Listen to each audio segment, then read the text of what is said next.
주님 안에서 승리하는 복된 하루가 되시기를 간절히 축원을 드립니다. 요즘 취업을 하는 것이 어렵고 또 이직하는 것도 매우 어려운 시대에 살고 있다고 이야기합니다. 아주 오랫동안 취업을 준비하고 있는 아들에게서 전화가 왔습니다. 엄마, 나 오늘 돈 좀 송금해 주세요. 엄마가 무슨 일인데? 라고 물으니까 오늘 공기업 세 곳과 면담이 약속되어 있습니다.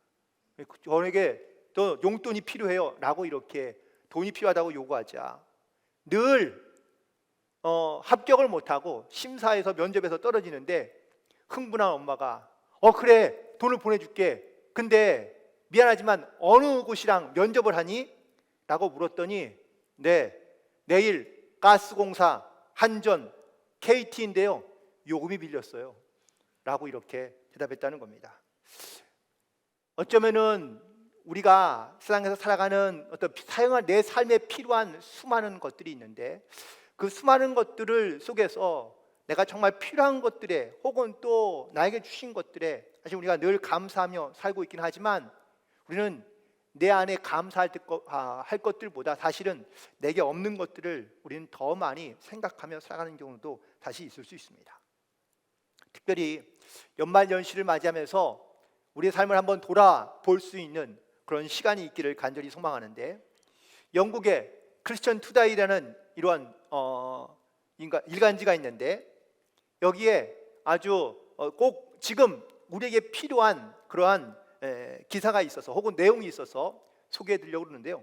연말이 끝나기 전 모든 크리스천들이 반드시 해야 할 5가지에 대하여 이야기하고 있는데 첫 번째는 하나님과의 관계를 정직하게 평가해 보라라는 겁니다.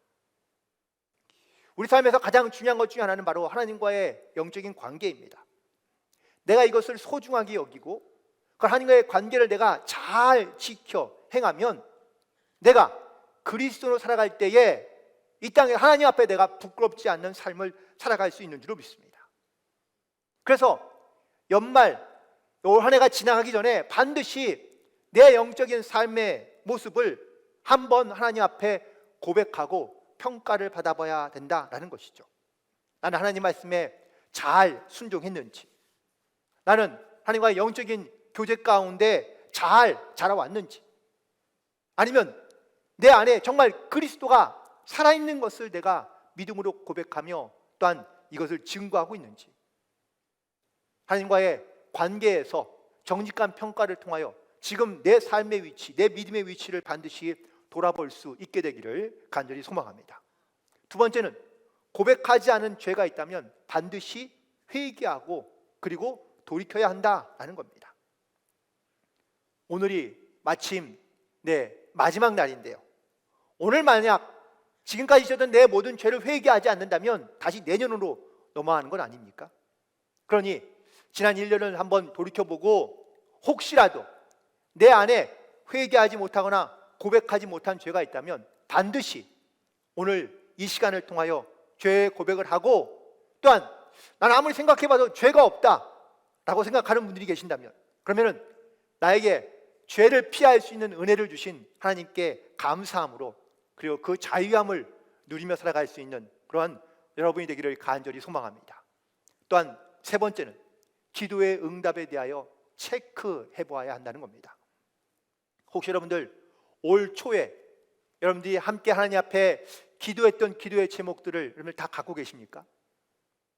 그러고 난 다음에 내 기도가 어떤 것들이 이루어졌는지 한번 여러분들 그 기도를 체크해 보시기 바랍니다. 내게 하나님께서 응답해 주셨다면 우리는 그 응답받은 것에 대하여 감사함으로 하나님께 나아가야 될 줄로 믿습니다. 아직 그리고 응답받지 못한 것이 있다면 믿음을 가지고 여러분 끝까지 기도하시고 하나님께 믿음을 가지고 나아가면 하나님의 때에 반드시 하나님께서 응답해 주실 줄로 믿습니다. 그리고 네 번째는 모든 죄를 용서하라 하는 겁니다. 꼭 굳이 오늘까지 해야 되느냐?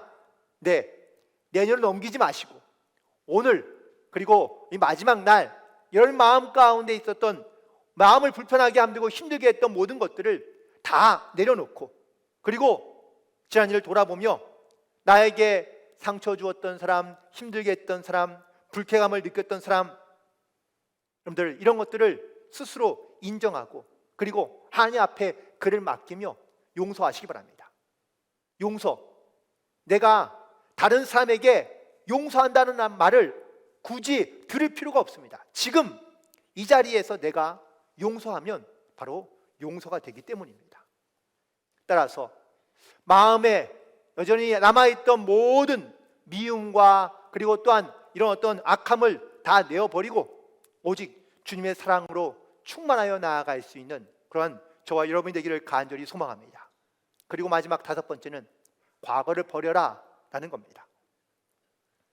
내년에 하나님께서 일하시고 역사하실 것들에 대하여 여러분들이 나아가길 원한다면 그러면 지금 있는 과거의 모든 것들을 다 내려놓아야 한다는 겁니다. 그게 잘한 것이든 잘못한 것이든 또 그것이 부정한 것이든 간에 모든 것을 다 내려놓고 새로운 마음을 가지고 회개함으로 용서함으로 놓아줌으로 우리가 하나님 앞에 나아가야 한다는 것이죠. 만약 내가 머물지 않아야 될 곳에 머물고 있다면 하나님께서는 우리를 당신이 원하는 곳으로 이끌어갈 수가 없습니다. 그러므로 우리는 하나님께서 우리를 이끌어 가시는 그 자리에 우리가 나아가기 위해서는 지금까지 내가 갖고 있던 모든 것들을 다 내려놓고 그리고 믿음으로 하나님의 뜻을 따라 순종함으로 나아갈 때 하나님께서 더 나은 놀라운 은혜와 역사를 우리 가운데 반드시 역사해 주실 줄로 믿습니다. 이 다섯 가지가 연말연시 특별히 그리스도인들이 반드시 기억해야 될 또한 해결해야 될 그러한 다섯 가지임을 반드시 여러분 기억하시고 그리고 그 믿음의 결단 가운데 또한 올해가 지나가기 전에 여러분들 반드시 실천하시고 행하시는 그런 은혜가 있게 되기를 간절히 소망합니다. 오늘 본문에 있는 말씀의 사도 바울은요 고린도 교회에 있는 여러 가지 많은 문제들에 대하여 말하고 있습니다. 특별히 이 고린도 교회에 여러 가지 많은 문제들이 있었는데 왜 그들이 서로 다투고 있는지 서로가 파가 갈라져서 싸우고 있습니다. 나는 바울파다, 나는 아볼로파다, 그리스도파다, 게바파다 이렇게 파벌로 나누어서 싸우고 있는 이유가 무엇이냐고 묻고 있습니다. 또 어떤 사람은 세례에 대하여 문제를 삼고 있습니다. 또 어떤 사람은 세상과 교회가 왜 이렇게 다르냐라고 말하며 혼란스럽게 하고 있습니다. 하나님의 영으로 일하는 것이 아니라 세상의 방법으로 일한다는 겁니다. 교회란 하나의 공동체이고 또한 하나님 안에서 한 형제이며 자매인데도 불구하고 왜 이 공동체 안에 이런 갈등과 문제들이 계속해서 일어나고 있는가? 라는 이러한 많은 문제와 진단을 통하여 지금 고린도 교회 교인들에게 묻고 있는 겁니다. 이 수많은 질문들을 보면서 특별히 우리가 오늘 본문에 있는 말씀과 우린 다 그리스도의 일꾼으로 우리가 부름받았다고 말하고 있는데 그렇다면 한 해 동안 우리가 열심히 달려오고 살아왔지만 내가 정말 그리스도의 거룩하고 충성된 일꾼으로 내가 하나님과의 영적인 관계에서 내가 믿음을 지키며 하나님의 뜻 가운데 내가 잘 살아가고 있는지 지금 나의 신앙과 나의 믿음의 위치는 어디에 있는지 나는 그리스도의 일꾼으로서 주신 사명과 본분을 잘 감당하고 있는지 오늘 이 말씀을 통하여 지금 나의 믿음과 신앙과 또한 사명의 위치를 다시 한번 돌아보고 결단할 수 있는 그런 결단이 있게 되기를 간절히 소망합니다. 특별히 오늘 말씀께서 우리가 반드시 기억해야 될 것은 주님의 일꾼, 그리스도의 일꾼은 바로 첫 번째 주님이 세우신다라는 사실입니다. 오늘 본문 1절에 있는 말씀에 보니까 사람이 마땅히 우리를 그리스도의 일꾼이라고 말하고 있습니다. 앞서 말씀드린 대로 이 고린도 교회 안에는 많은 문제들이 있습니다. 파벌이 생기고 또한 공동체를 혼란하게 만드는 많은 문제들, 이 문제들이 생기는 이유는 과연 무엇이냐?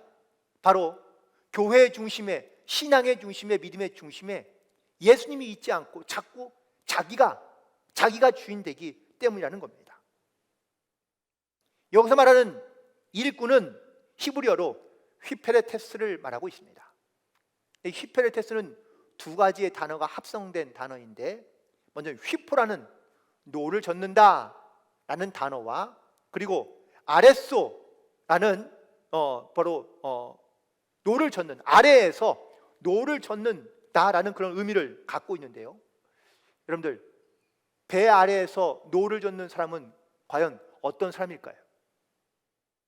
우리가 옛날 영화를 보면 우리가 알 수 있지만 그 중에 가장 기억나는 영화는 배너인데, 주인공이 배에서 노를 젓고 있는데요, 대부분 이 노를 젓는 사람들은 다 노예들입니다. 발에 고리가 채워지고 거기를 벗어날 수도 없으며, 그냥 앞에서 진두지휘하는 사람이 북을 치거나 아니면 소리를 지르면 그 소리에 맞춰서 노를 짓는 것이 바로 이 휘페레테스, 즉 일꾼이다 라는 겁니다. 그들은 바깥 나갈 수도 없습니다. 배 밑에 있는 사람은 잘 보이지도 않습니다. 자기를 드러내지도 못합니다. 바울이 말하기를 그리스도의 일꾼은 바로 이와 같은 사람이라는 겁니다. 이름도 없이 빛도 없이 자기의 뜻을 드러내는 것이 아니라 주님께서 말씀하시는 대로, 명하시는 대로 순종하며 나아가는 것, 이것이 바로 일꾼인 휘페레테스의 모습이라고 말하고 있는 겁니다. 혹시 여러분들 조정경기 아시죠? 조정경기 하면은 보통 이제 인원이 많으면 10명, 12명까지도 한 배를 타게 되는데, 그런데 이 조정경기에는요 스타가 없습니다. 이 조정경기에는 오로지 팀만이 있습니다. 그리고 이 팀워크가 잘 맞춰진 팀만이 다시 경쟁에서 승리할 수 있게 되는 경우가 많은데, 어느 한 조정경기 선수가 인터뷰를 했는데 2kg짜리 조정경기에 하려면 연습을 하면은요, 보통 훈련하다 보면 1.5kg 정도는 그냥 빠진다고 합니다. 그런데 그러면 조정경기에서 가장 힘든 게, 어려운 게 뭐냐라고 물어봤더니 무슨 체중을 줄이거나 아니면 힘을 쓰는 일이나 아니면 노를 젓는 어떤 스킬이 중요한 것이 아니라 가장 중요한 것은 호흡이라는 거죠.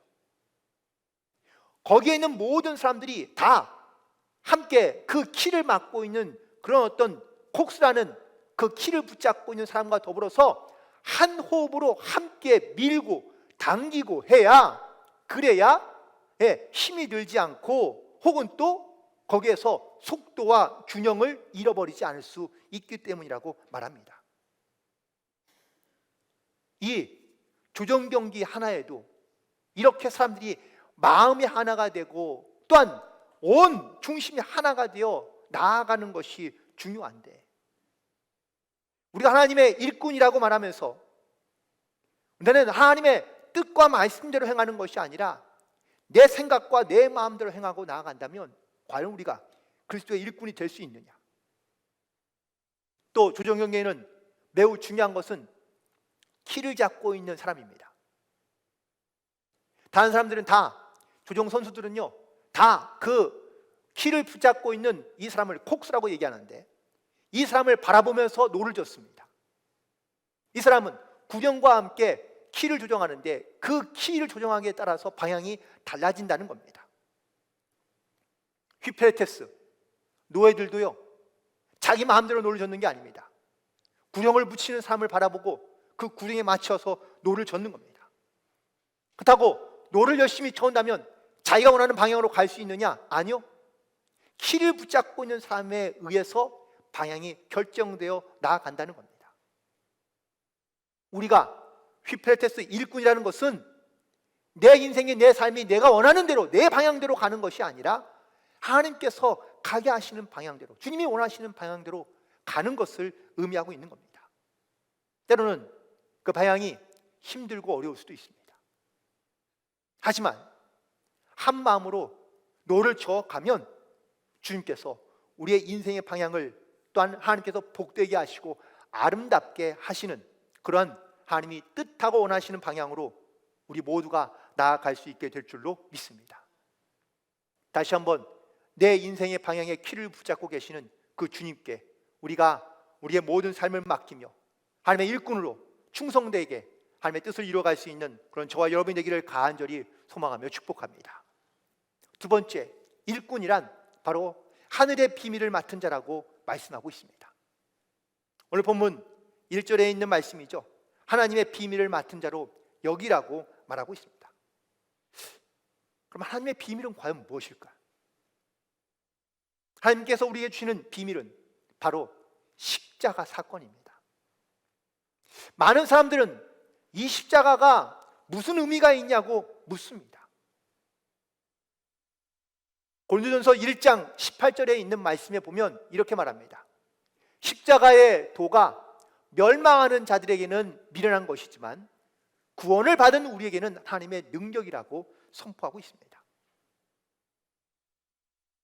여러분들, 세상에서 말하는 십자가는요, 고통과 고난 그리고 미련하고 어리석어 보이는 것뿐입니다. 그런데 우리가 이 십자가의 사랑과 은혜로 말미암아 우리가 구원받고 하나님의 자녀가 되지 않았습니까? 이 비밀을 아는 자만이 그리스도의 일꾼으로 나아갈 수 있다라는 겁니다. 심지어 내가 스스로 자청하여 그리스도의 일꾼이 되고 스스로 종이 되었지만 나는 그것으로 인해 오히려 기뻐하며 감사하고 있다라는 겁니다. 그래서 사도 바울이라는 사람은 이렇게 고백합니다. 나는 살아도 주를 위해서 죽어도 주를 위해서 살겠다고 고백합니다. 그가 이렇게 철저한 이러한 그리스도의 일꾼이 될 수 있었던 이유는 이 십자가의 사건과 이 십자가의 은혜를 그가 깨달았고 믿었기 때문입니다. 어떠한 공로나 아니면 어떠한 큰 공로 없이 사실 우리가 얻은 것이, 선물로 받은 것이 바로 이 십자가의 은혜인데요, 이걸 조금 여러분들에게 이해하기 쉽게 예화를 들어서 설명하면, 여러분들 1998년도에 나온 영화 중에 라이언 일병 구하기라는 이러한 영화가 있었습니다. 스티븐 스필버그가 감독한 영화이고 주인공이 톰 행크스로 기억하는데 지금 잘 기억이 나진 않지만, 그런데 여기 있는 내용을 간단하게 설명하면 이렇습니다. 이 전쟁에, 그 세계 1차 대전에 참여한 수많은 미군들이 있었는데, 그런데 이 미 육군에 4대에 걸쳐서 충성하는 집안이 있습니다. 이게 바로 라이언가입니다. 그런데 이 4대에 걸쳐 충성하던 이 집안에 마지막 이제 1차 세계대전 그 노르만디 상륙작전에 참가하게 되었는데, 여기에 참가했던 네 형제가 다 죽겠습니다. 그런데 마지막 한 사람만, 마지막 막내만 살아있는데, 이 막내의 소식을 들은 이 미군 육군이 이 라이언 일병을 구하기로 결정한 겁니다. 그래서 특공대를 모집합니다. 그리고 한 7, 8명이 되는 소대를 만들어서 이 라이언 일병 하나를 구해오라고 명하는 겁니다. 그러니까 이 특공대가 다 모여서, 아니 왜 굳이 우리가 그 일병 하나를 우리가 구하러 가야 되느냐 라고 오히려 항명하는 겁니다. 하지만 결국은 이 특공대가 조직이 되어서 그 프랑스 최고의 격전지로 찾아가서 그 라이언 일병을 구해옵니다. 그런데 구해오는 과정 가운데 대부분이 다 전사합니다. 그리고 라이언 일병은 혼자 살아서 돌아오게 되죠. 영화가 끝날 때 한 늙은 병사가 국립묘지 안에서 그 팻말에 써있는 군인들을 향하여 경례를 하면서 이렇게 말하는데요, 당신들의 인생까지 대신 살아야 했기 때문에 정말 열심히 살았습니다. 그리고 정말 잘 살려고 노력했습니다 라고 이야기하며 이 영화가 끝나게 됩니다. 여러분, 왜 이 한 사람을 구하기 위해서 그 수많은 사람들이 희생되어야만 했을 걸까요? 했어야 하는 건가요? 라이언 일병은 그의 인생을 돌아보면서 정말 최선을 다해 살 수밖에 없었던 이유는 바로 인생의 빚을 졌기 때문에 그렇습니다.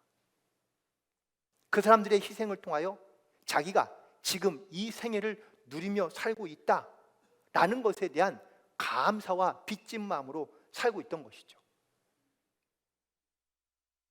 우리가 내 인생에서 빚진 자로 살아야 되는 이유가 있다면 예수님이 나를 위해 죽어주셨기 때문입니다.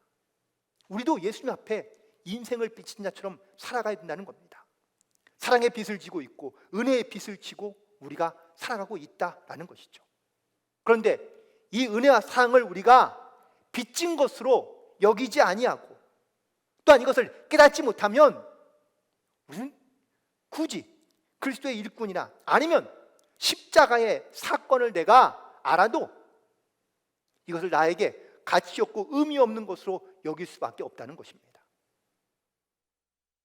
지금 내가 내 인생에 내가 가장 받은 큰 은혜 중에 하나는 사실 이 십자가의 은혜이며 십자가의 사랑인 줄로 믿습니다.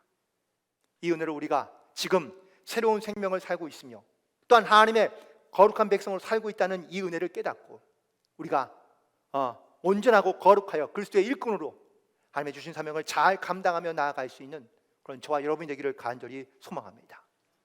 그렇다면 이 그리스도의 일꾼된 일꾼의 자세는 과연 어떤 모습일까? 오늘 본문에서 말씀하고 있는데 첫 번째는 충성입니다. 오늘 본문 2절에 있습니다. 그리고 맡은 자들에게는 충성입니다. 충성이란 말을 설명하지 않아도 잘 아시죠? 그러나 충성하는 사람이란 첫 번째는 믿을 만한 사람인데 이 믿을 만한 사람의 의미는 책임감이 있는 사람을 말하고 있습니다. 끝까지 자기의 책임을 다할 수 있는 사람. 그리고 두 번째는 맡겨진 일을 끝까지 잘 감당할 수 있는 사람입니다. 하나님께서 우리 가운데 일을 잘하라고 요구하신 적은 없습니다. 하지만 내가 주신 일을 나에게 주신 사명이라면 그것을 나의 것으로 여기고 책임을 다하며 끝까지 잘 감당할 수 있는 사람이 바로 충성하는 사람인 줄로 믿습니다. 제가 얼마 전에 나폴레옹이라는 영화를 좀 봤는데 그런데 물론 거기에 있는 영화는 아주 짤막하게 이야기가 지나가기 때문에 디테일한 내용들은 많이 나오진 않지만 나폴레옹이요 러시아를 침공해 갔습니다. 전쟁에서. 그래서 모스크바로 들어갔는데 모스크바에 아무도 없이 다 도망가고 없는 겁니다. 그리고 모스크바에는 남아있던 사람들이 불을 질러서 전쟁에서 승리한 것 같지만 승리한 것 같지 않은 그런 허탈감에 이 나폴레옹이 다시 돌아올 수밖에 없었는데 그런데 이 돌아오는 과정에서 매우 중요한 사건이 있습니다. 러시아에 여러 가지 부족이 있었는데 코자크라는 민족이 있는데 이 사람들이 아주 추위에 강하고 혹은 또 악랄한 사람들입니다. 그런데 계속 게릴라전으로 그들을 괴롭히니까 감당할 수가 없는 겁니다. 심지어 그들을 점점 포위를 좁혀오자 이 프랑스 군대는 결국은 후퇴할 수밖에 없게 되는데 돌아가는 과정 가운데 보니까 다리를 다 파괴시켜 놓은 거예요. 이 다리를 다시 만들 때까지는요 엄청난 시간이 필요합니다. 그래서 생각해낸 방법이 얕은 물가를 따라서 널판지 같은 것들을 구해가지고 사람이 그걸 붙잡고 있게 하는 겁니다. 그걸 지탱하게 하는 거죠. 그리고 프랑스 군대가 그 군사들이 붙잡고 있는 다리를 결국 건너서 후퇴하게 됩니다. 철수하는데 성공하게 되죠. 마지막 병사가 그 가교를 넘어오고 난 다음에 물에 있던 병사들에게 가교를 붙들고 있던 병사들에게 철수하도록 명령했는데 아무도 나오지 않는 겁니다. 가보니까 그걸 붙잡고 죽어 있는 겁니다. 어리석어 보이지만 또한 참 그게 미련해 보이지만 그 병사들은 자기를 희생함으로 말미암아 자기의 다른 동료들이 또한 프랑스 나라가 이 전쟁에서 이길 수 있기를 바라고 원했던 것이죠. 이것이 바로 충성된 자의 모습이라고 말하고 있는 겁니다. 세상에 살아가는 사람들은 세상에 충성하려고 하겠죠. 자기의 가치를 알아주고 자기를 인정해주는 사람에게 충성하고 싶습니다.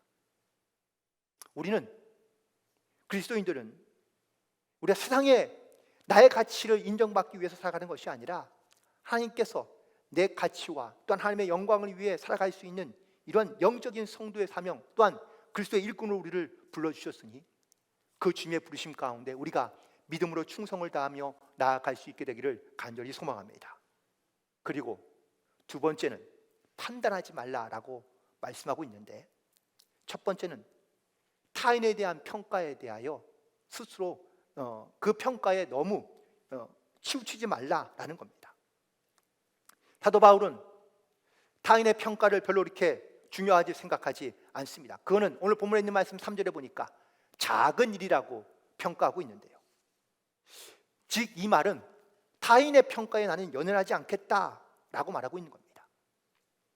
물론 다른 사람의 평가가 옳을 수도 있습니다. 하지만 틀릴 수도 있죠. 왜냐하면 인간의 잣대는 부정확하기 때문에 그렇습니다. 잘했다고 칭찬한다고 너무 읍석할 필요도 없고, 잘못했다고 비난한다고 개념할 필요도 없습니다. 무엇보다 자기 자신에 대한 평가가 사실은 중요한데, 그런데 놀랍게도 사도 바울은 오늘 본문에서 자기에 대한 평가조차도 중요하지 않다고 이야기합니다.